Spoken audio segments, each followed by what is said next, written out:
Magandang gabi, Philippine Air Force. Narito ang magiging lagay at taya ng panahon ngayong gabi ng Sabado at sa mga susunod na araw.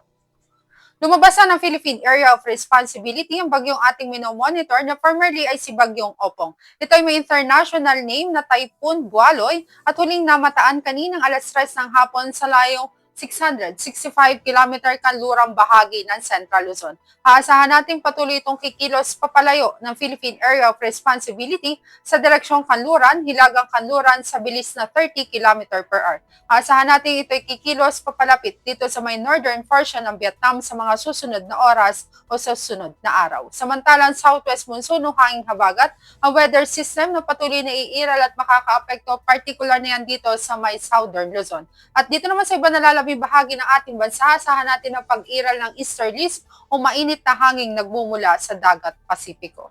Aasahan nga natin bukas ang malaking bahagi ng Luzon ay generally fair weather ang mararanasan, maliban na lamang dito sa may Kalayaan Island at ganoon na rin sa Puerto Princesa, dulot ng southwest monsoon, asahan bukas ang maulap na kalangitan na may kalat-kalat na pag-ulan, pagkidlat at pagkulog. Samantalang ang Metro Manila at iba nalalabing bahagi ng Luzon, aasahan natin ang bahagyang maulap hanggang sa maulap na kalangitan, ngunit may mga posibilidad pa rin yan ng mga pulupulong pag-ulan na kuminsan ay may pagkidlat at pagkulog lalo na sa dakong hapon gabi.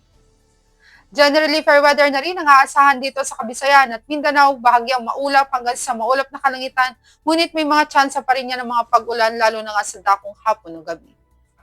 Para naman sa magiging lagay at taya ng panahon pagsapit ng Lunes hanggang Miyerkules, aasahan na natin ang bahagyang maulap hanggang sa maulap na kalangitan, ngunit may mga tsansa pa rin ng mga pag-ulan na kuminsan ay may pagkidlat at pagkulog, particular yan dito sa Metro Manila, ganoon na rin sa Cavite, sa Lipa, maging sa Angeles, sa Puerto Princesa, sa Kalayaan Island, ganoon din ang aasahan sa Lapu-Lapu, sa Davao, at sa Zamboanga.